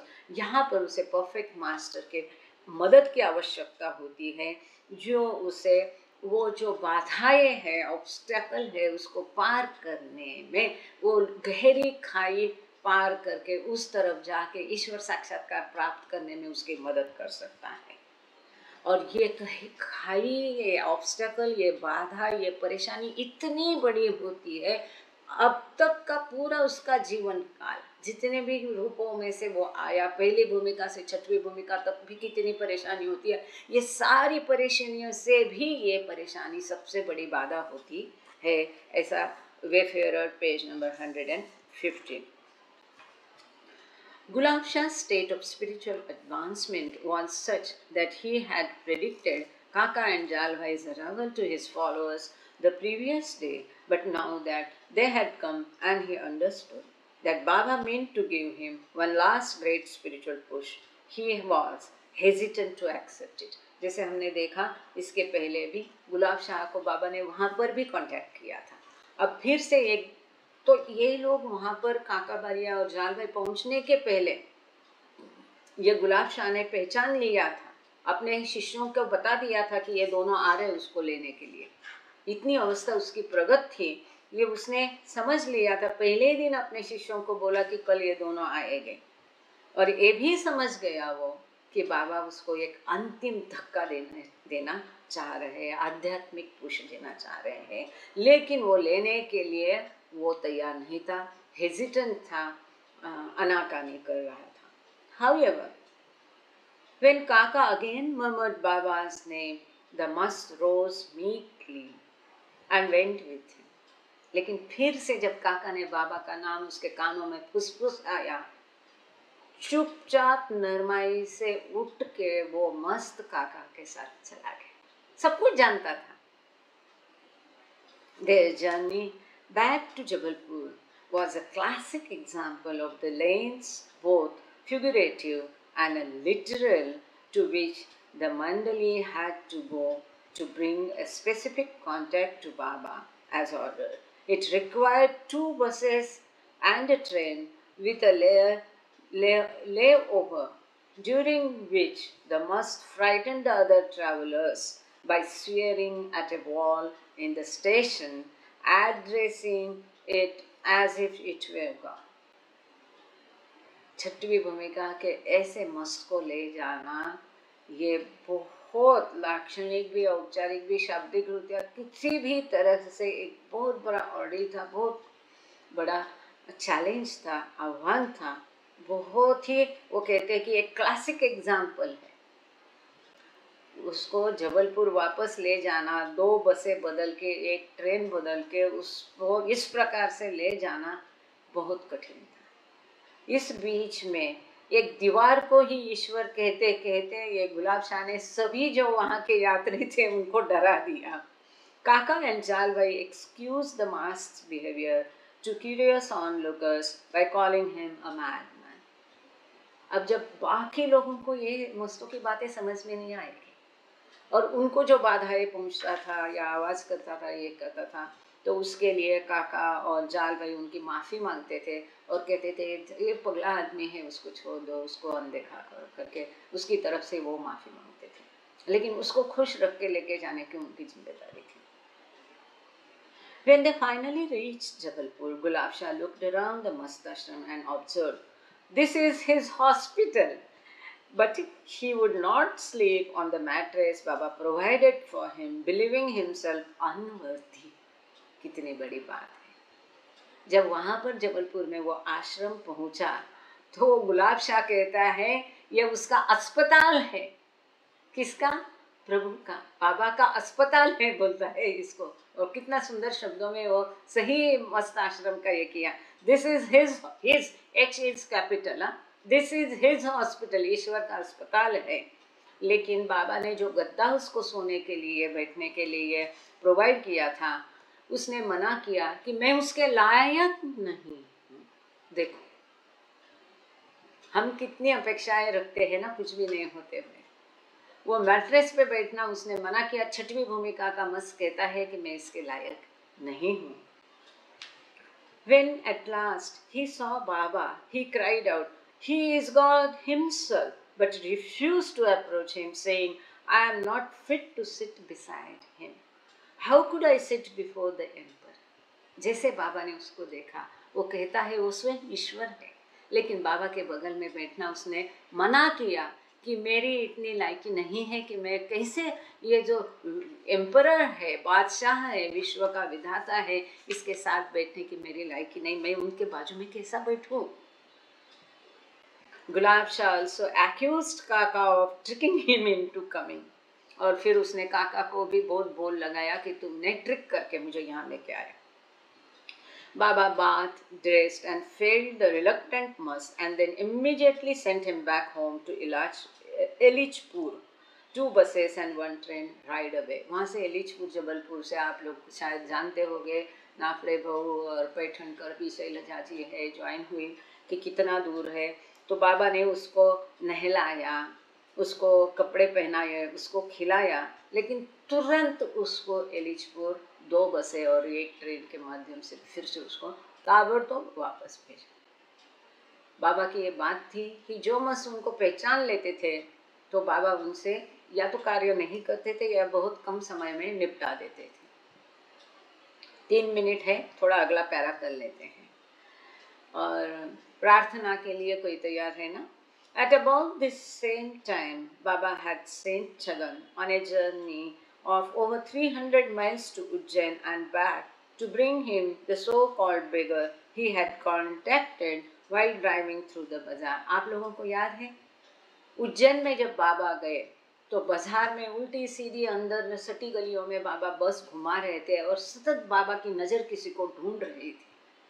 और अचानक वो दिखाई दिया, वहाँ पर उनको Erin को दिखाई दिया। उसका वर्णन इरिन ने किया, उसकी आंखें चमकदार थी और सीधे उसने बाबा के आंखों में देखा और बाबा ने उसकी आंखों में देखा और बाबा की आंखों से बिजली जैसी इलेक्ट्रिक करंट पास हो गया उसके पास में। दोनों में ऐसी सांकेतिक भाषा से बात हुई थी। याद है ये घटना आपको? तो वो जो मस्त था उज्जैन में, उसको लाने के लिए बाबा ने छगन मास्टर को भेज दिया। 300 मील की दूरी पार करते हुए उसको लाना था, जिसको बाबा ने बाजार में कांटेक्ट किया था। इसके कांटेक्ट के पास बाबा ने कहा था मैं इसी के कारण उज्जैन आया। एक मस के लिए, एक आध्यात्मिक उन्नत आत्मा के लिए ईश्वर कितना कष्ट उठाता है। भौतिक कांटेक्ट जरूरी होता है, फिजिकल कांटेक्ट। उसके लिए बाबा उसके लिए इतना 150 उस समय में मील की दूरी पार करके उज्जैन गए थे। और बाबा ने कहा भी था कि केवल इसके कारण मैं उज्जैन आया। जैसे उसका संपर्क हो गया, बाबा ने कहा मेरा उज्जैन का कार्य हो गया। When Chhagan returned to Jabalpur with the must, Baba admitted him to the ashram for a 10-day stay. The name of the near-naked 6-plane high must were unrecorded. इस मस्त का नाम कहीं भी लिखा गया नहीं है। ये भी 6वीं भूमिका का मस्त था, करीब करीब नंगा था। 10 दिनों तक बाबा ने उसको अपने आश्रम में रख दिया। तो यहाँ पर हम रुकते हैं। Thank you Baba, thank you all of you for joining. अवतार मेहर बाबा की जय। और मैं ये खोल देती हूँ ताकि हम अच्छे से प्रेयर किसी से सुन सकते हैं। गांगड़े सर, आप प्रेयर करेंगे? जय बाबा गांगड़े सर, जय बाबा। अपना वीडियो चालू करिए सर। यस, जय बाबा गांगड़े सर, आर यू रेडी? जय बाबा। अवतार मेहर बाबा की जय। प्रार्थना, आप वीडियो ऑन कर सकते सर? नहीं, इट्स ओके, ऑडियो। चलो ठीक, कोई बात नहीं है, कोई बात नहीं है। O Parvartigar, the preserver and the protector of all, you are without beginning and without end, non-dual, beyond comparison, and none can measure you. You are without color, without expression, without form, and without attributes. You are unlimited and unfathomable, beyond imagination and conception, eternal and imperishable. You are indivisible, and none can see you but with eyes divine. You always were, you always are, and you always will be. You are everywhere, you are in everything. You are also beyond everywhere and beyond everything. You are in the firmaments and in the depths. You are manifest and unmanifest on all planes and beyond all planes. You are in the three worlds and also beyond the three worlds. You are imperceptible and independent. You are the creator, the Lord of lords, the knower of all minds and hearts. You are omnipotent and omnipresent. You are knowledge infinite, power infinite, and bliss infinite. You are the ocean of knowledge, all knowing, infinitely knowing, the knower of the past, the present, and the future. And you are knowledge itself. You are all merciful and eternally benevolent. You are the soul of souls, the one with infinite attributes. You are the Trinity of truth, knowledge, and bliss. You are the source of truth, the ocean of love. You are the ancient one, the highest of the high. You are Prabhu and Parameshwar. You are the beyond God and the beyond God also. You are Parabrahma, Allah, Ilahi, Yazdan, Ahurmaz, and God the Beloved. Your name is the only one worthy of worship.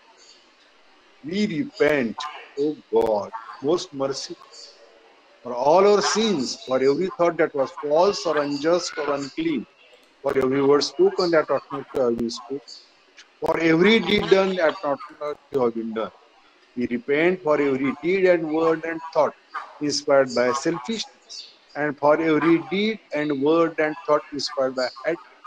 We repent most patiently for every lustful thought, for every lustful action, for every lie, for all hypocrisy, for every promise given but not fulfilled, and for all slander and backbiting. Most especially also, we repent for every action that has brought ruin to others, for every word and deed that has given others pain, and for every wish that pain should befall others. In your unbounded mercy, we ask you to forgive us, O God, for all these sins committed by us, and forgive us for our constant failures to think and speak and act according to your will. Beloved God, help us all to love you more and more and more, and still yet more, till we become worthy of union with you. And help us all to hold fast to Baba's Daman till the very end. अवतार मेहर मेहर बाबा बाबा की की जय। जय। Thank you sir, जय बाबा। जय बाबा, चाची जय जी बाबा। और अरुणा जी आरती करेंगे। जय बाबा। अरुणा जी, चाची जी, जय बाबा। अरुणा जी, अरुणा जी, जय बाबा। नीलिमा तिजारे, जय बाबा। नीलिमा तिजारे,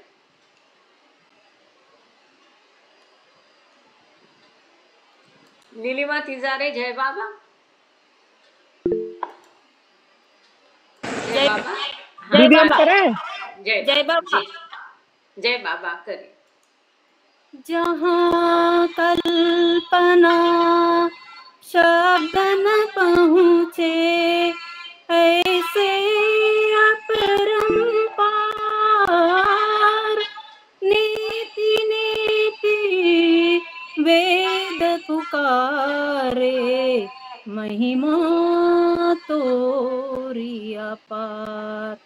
दिव्य सनातन परम दयाघन, दिव्य सनातन परम दयाघन, हे जगदुद्धारो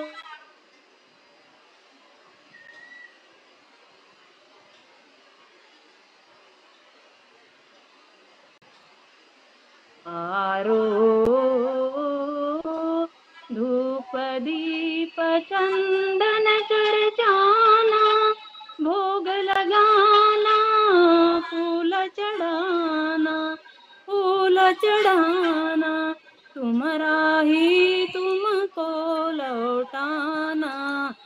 काहे बढ़ाई करूं मेहर मन, आरती स्वीकारो मेहर मन, आरती स्वीकारो। सकल निधि के तुम कारण हो, सकल विश्व तारन हारे हो। तुम समरथ ही तुम ही हो, हे सत अवतारो मेहर मन, आरती स्वीकारो मेहर मन, आरती स्वीकारो।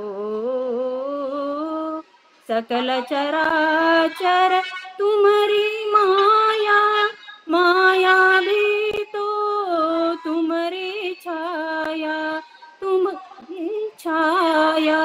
तुम्हारा अंत न कोई पाया, तुम हो अनंत करो मेहर मन, आरती स्वीकारो मेहर मन, आरती स्वीकारो। अपने को जब जो नहीं जाने, महिमा तुम्हारी क्या पहचाने, क्या पहचाने। जो कुछ भी कहते अनजाने, गुण गाते तुमरो मेहर मन, आरती स्वीकारो मेहर मन, आरती स्वीकारो। सीमा नाही तुम्हारी कृपा को, क्या कोई दे सकता प्रभु तुमको। भीख तुम्ही दो प्रेमी जनों को, नित्य तुम्हें सुमिरो मेहर मन, आरती स्वीकारो मेहर मन, आरती स्वीकारो। दिव्य सनातन परम दयाघन, दिव्य सनातन परम दयाघन, हे जगदुद्धारो मेहर मन, आरती स्वीकारो मेहर मन, आरती स्वीकारो। अवतार मेहर बाबा की जय। Thank you. जय बाबा नीलिमा जी। जय बाबा। जय बाबा। शैलजा पैठणकर।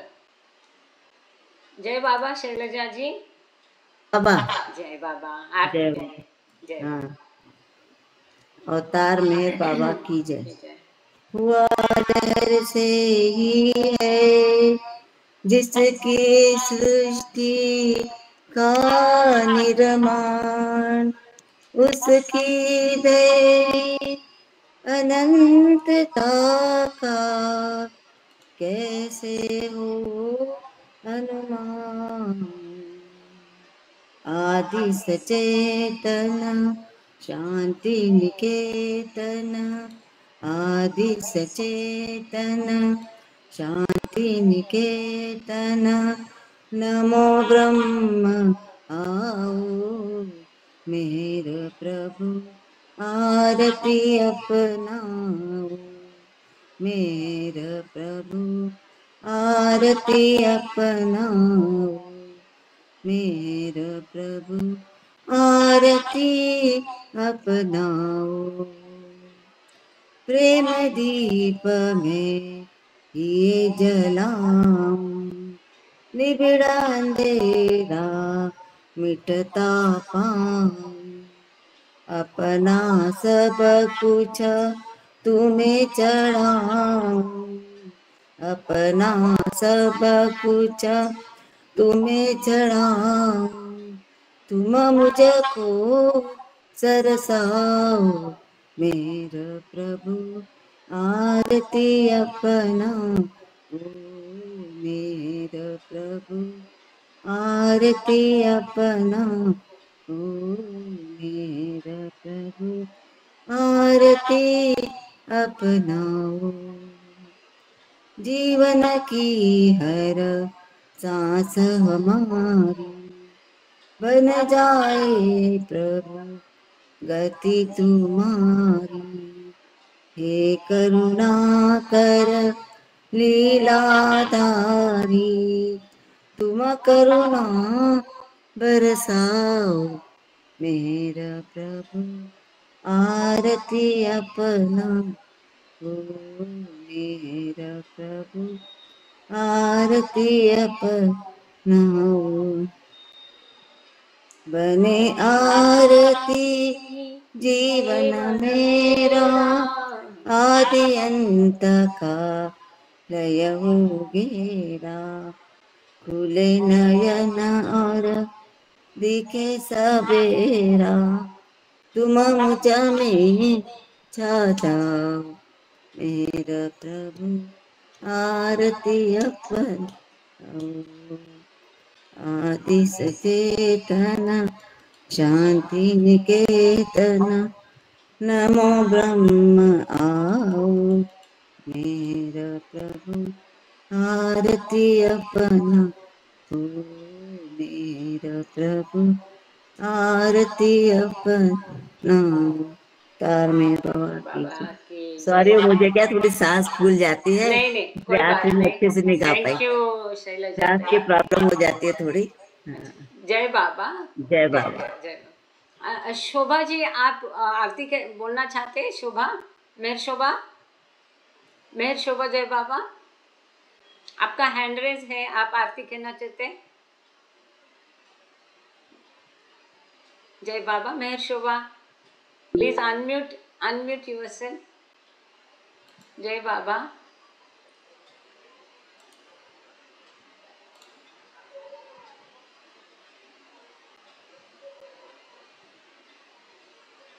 मेहर शोभा गाइए, आप दोनों मिलके गाइए, या उसको आप अनम्यूट किया है? जय बाबा बोलिए तो हमें मालूम पड़ेगा। आपकी आवाज नहीं आ रही। Can't hear you.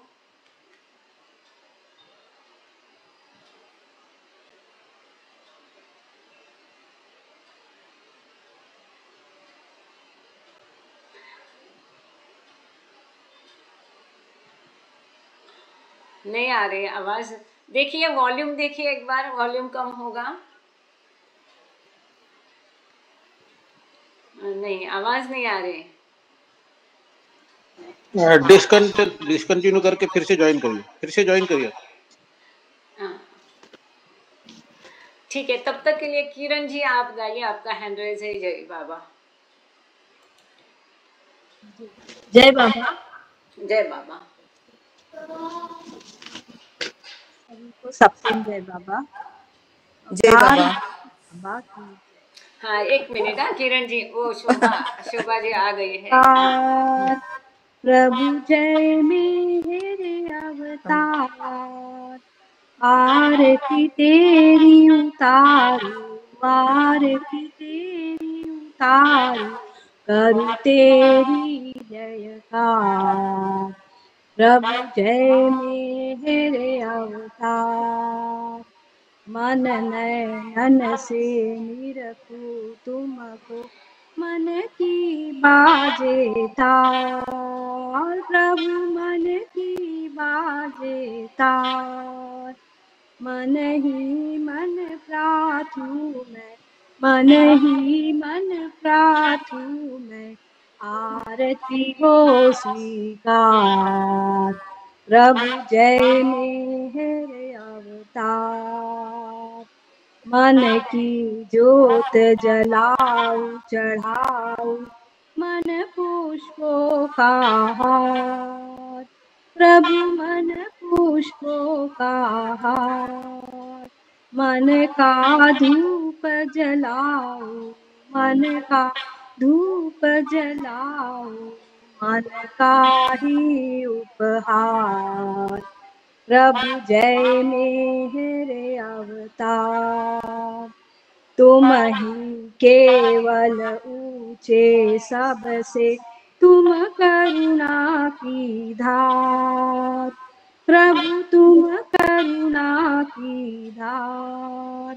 झूठे बंधन काटो, झूठे बंधन काटो, कर दो बेड़ा पार। प्रभु जय मेरे अवतार। मन ही में बस जाओ बाबा, दे दो तुम्हारा प्यार। प्रभु दे दो तुम्हारा प्यार। मधुसूदन गुण गावे, मधुसूदन गुण गावे, प्रभु तुम्हारे दरबार। प्रभु जय मेरे अवतार, जय मेरे अवतार। प्रभु जय मेरे अवतार। आरती तेरी उतारू, आरती तेरी उतारू, करूं तेरी जयकार। प्रभु जय मेरे अवतार। अवतार मेहर मेहर बाबा बाबा की। की जय। Very good, thank you thank you, Baba, thank thank you you very Kiran much. देने। शोभा जी सबको अभी जय आप बाबा। माइक ओपन कीजिए। जय बाबा जिस जी। ओके हाँ यार, नाउ यू आर अभी ऑडिबल। जय प्लीज बाबा स्टार्ट। जय मेरा आवाज बाबा। आ रही है? जी जी, आ रहे हाँ ठीक जी। जय बाबा। Oh, glorious eternal ancient one, your face is a bright transcendental sun. Lighten this dark world and the tears I weep. My heart meher I give to you to keep. Creator yet creationless you are, truth and truth's body, divine avatar, who through compassion the three worlds maintains, destroy this ignorance that life sustains. These five lights are the whirling spokes of breath of the whirlwheel that bears me on to death. Unless you who are infinitely kind break the wheel's hub which is conditioned mind. This incense is my love, these fruits my art, which to please you I have shaped from my heart. Accept them as you would a simple flower that has no use beyond its shining art. You are myself, I sing to you in praise.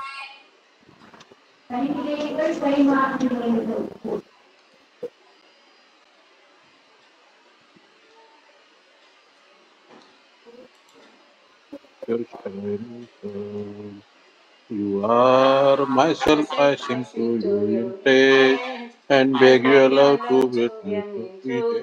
days. Till Unless you, you are the we living perfect one, illume my darkness with your shining sun. अवतार मेहर बाबा की जय। वापस से mute हो गई। अच्छा, चाची जी आप आरती गाएंगे? अरुणा जी, चाची जी। जी जी, हाँ, गाइए दोनों मिलके। जय बाबा। शुरू करो। हाँ जी, हाँ हाँ जी, हाँ जी। जय बाबा।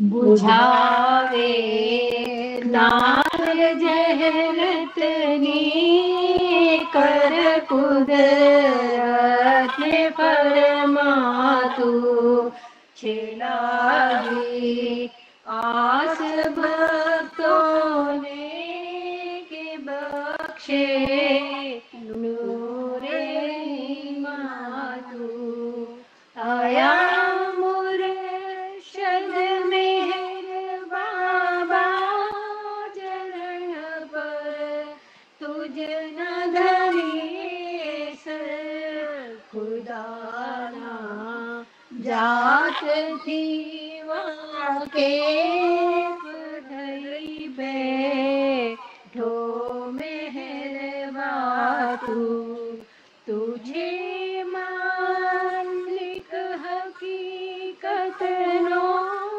तू आशिक बीने आरिफ भी तुझे दरियाए वहदत मारिफत नो होई तूफान तू अमोर है रने साले बखजे ज्ञान इज़्ज़नो के तू पर महात्मा ज्ञानी छे मुख्तार इल्फा तू खुदाना प्रेम नो प्यालो पिलावी मस्त हमने कर छे तुझ पर जान सद के साथिया पीरे परमा तू हमारी नाम घर दरिए तराए तो हमें तरिए हमारा ना खुदाए मेरे बाबा छेनिगे बातू हमारा ना खुदाए मेरे बाबा छेनिगे बातू बुझावे नार जहलतनी कर कुदरत फरमा तू छेलागी आस भक्तों ने के बख्शे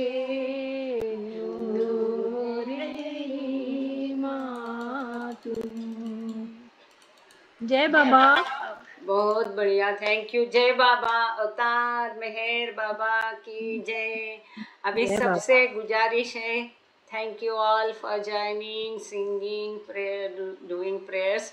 अपना अपना वीडियो और ऑडियो कृपा करके खोलिए। जय बाबा, बाबा की सुंदर पिक्चर को भी। अरे वाह, जय बाबा। बिल्लू, रिया, रिया, जय बाबा। सब लोग रेडी हो गए तो बाबा की जय करते हैं। जय मेरे बाबा, जय मेरे